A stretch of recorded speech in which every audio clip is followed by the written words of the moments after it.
yourself, little girl. Don't go nowhere at all.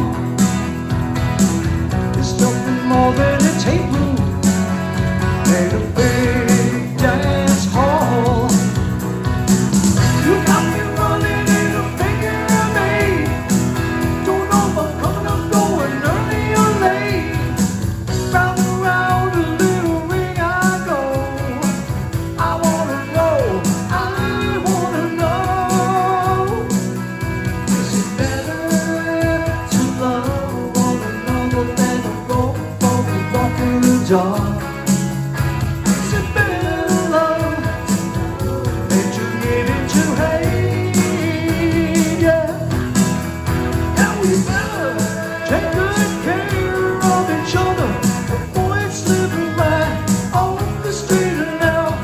Better love on than getting stuck in a figure of eight.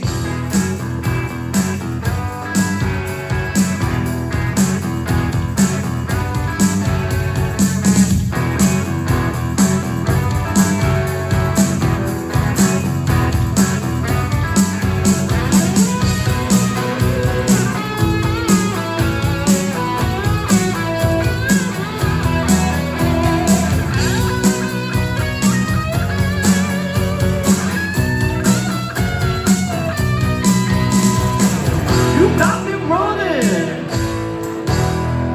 Don't know if I'm coming or going. Round and round the little ring I go.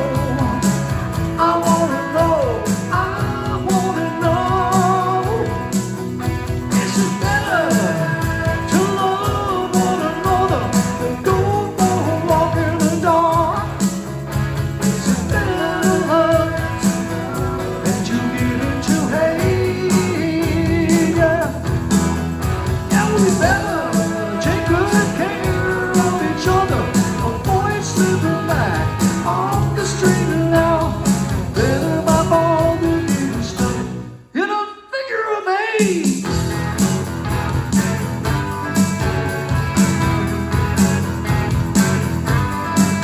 In a figure of eight. Great big figure of eight. In a figure of eight.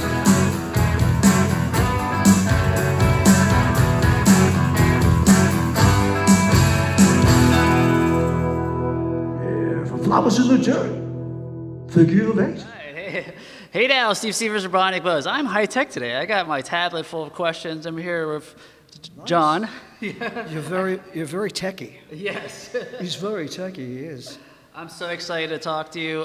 John, when did you first become a professional musician, and what or who were your musical influences? Okay, good question. Well, I started off as a child prodigy, really, because my dad was a jazz drummer. Oh, cool. Yeah, he was a professional jazz drummer. So by the time I was 3, he was teaching me all this stuff, and I heard a lot of. So he was my main influence in the beginning. So he was teaching me Latin music and jazz things as a little kid, and some drum and bugle corps stuff, cause like rudiments. So I ended up being in drum corps later on in my teens. But it started with him, and so there was a lot of music around the house, and all kinds of stuff. And as I got older, I started listening to Motown and, of course, Beatle music, Beach Boys, you know, all the songs of the times. I always had my little radio with my little transistor thing there, you know. We had those back before the kids, you know, transistor radio, and a lot of influences. Yeah. So I gotta know, how many musical instruments can you play then? You know, you started on drums, you know. Obviously Yeah, drums started, and then when I was about 14, I took a little bit, 6 months of piano lessons. You know, so I started piano, and then I picked the guitar up, and found a voice that I could sing, and then I also started playing the bass. And the bass came because I was in a band at 15 years old called Street Machine, and I was the drummer in it, but I was the singing drummer. You know, I was the main singer. It's kind of like the drummer from the Eagles, and I'm singing there, and I was like, I love playing the drums, I love singing, but I like to be out there, and I don't really want to play lead guitar. I want to stay in the rhythm section. So I figured, well, it's got 2 less strings, so I'll just play bass. And of course, the Paul McCartney and Beatles influence. Yeah. I went and did that. And where and when did you perform first on stage? Like, you mentioned that your first band. What age was that? You know? That was, I was 15 or 16. Okay. But the first time I was ever on stage was at my Upper Nyack School. My town is Nyack, New York, up in upstate New York. And it's just, I'll tell you the year, so I'm not give away my age, but I'm going to do it anyway. It doesn't matter. 1968, okay? I was like 6 or 7, and I went, and they had a talent show, and so I didn't know how to play anything, but I had to, I had the courage to sing a bit. Mm-hmm. So they had a little one of those little 45, school players that they have. Oh, yeah. And I brought in I Should Have Known Better from the Beatles. Put it on there, and I knew all the words, of course. And I stood there, and the mic was actually live. I didn't mime. There was no lip syncing. It actually sang live. Don't remember how good it was. All I know is all the little kids went like this. And I said, well, that felt good, So your passion for that started right then. Yeah, Wow. but then I saw the Beatles on the Ed Sullivan Show 4 years earlier. So my dad said, hey, you can stay up past your bedtime. I just turned 5. They played live. Everybody knows February 9th, 64. And live for, and we were in New York. We saw it. I saw that thing, and I was like, wow. Forget Topo Gigio. I mean, I'm all about this. Girls screaming and those guys singing, woo! I said, yeah, that's great. So you started singing the Beatles very young. What age did you start composing, actually, your own original music? I started writing around 15 when I started playing guitar and piano. Yeah, I started doing, just got that inspiration from all this great music. I said, well, they can do it, I can do it. Let me try it. So some of the first songs I don't think were very good, as most of us that start out, but you develop it. It's a craft. You develop it. So. Well, this next question I'm very excited about, because you've actually worked at Abbey Road Studios, and you've actually got to meet Sir Paul McCartney. Tell us every little detail about that. That's got to be so amazing. Yeah, it was amazing. I met him, I met Paul McCartney and George Martin, the Beatles producer, in the same afternoon. Oh my goodness. Yeah, and they were working on, the backstory is they were working on the Beatles Anthology. Okay. And which came out on national television, well, worldwide. It was the unreleased John Lennon song. Yeah, Freeze the Bird, yeah. So they were working on that stuff. November of 95 is when it came out, but I was there in July 20th of 95, and that's when I met him and George Martin. And it was just amazing. He was in the, I was sitting at this little bar in the Artist Lounge, it's the restaurant just for the Abbey Road staff and the artists.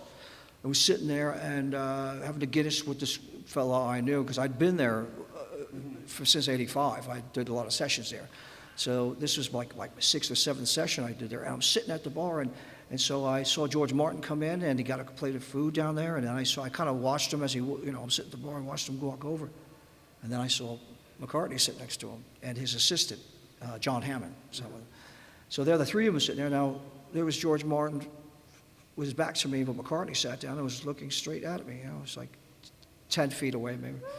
So I just sat there and said, oh, wow, I've always wanted to meet the Beatle, and this guy is, wow, this is the one, right? Yeah. This is the time. Yeah.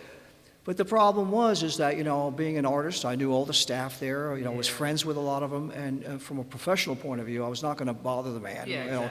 while I was there as as an artist like he was. So it's fine if you meet somebody like that, on the way into the studio or on the street, but I didn't want to do that. But I was like, oh, I got to meet him though.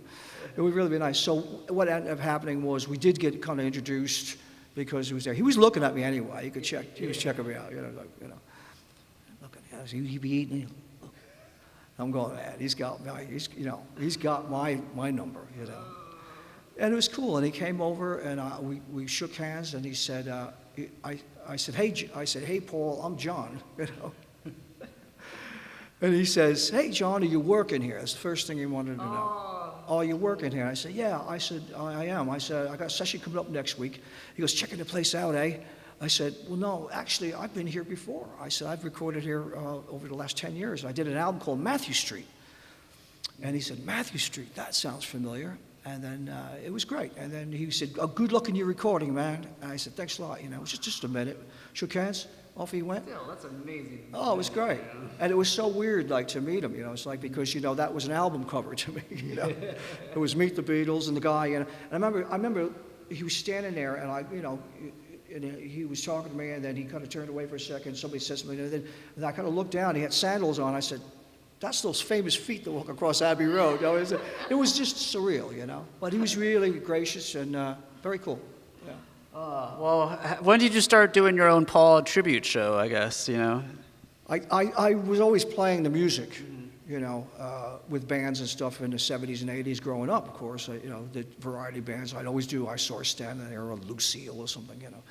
But I actually started doing it where I would, you know, kind of dress like it and do a Beatle in '90 when I came down from New York. Okay. And it was a little duo called the Beat Boys with a friend of mine named John Link, really good singer and a Beatle lover like me.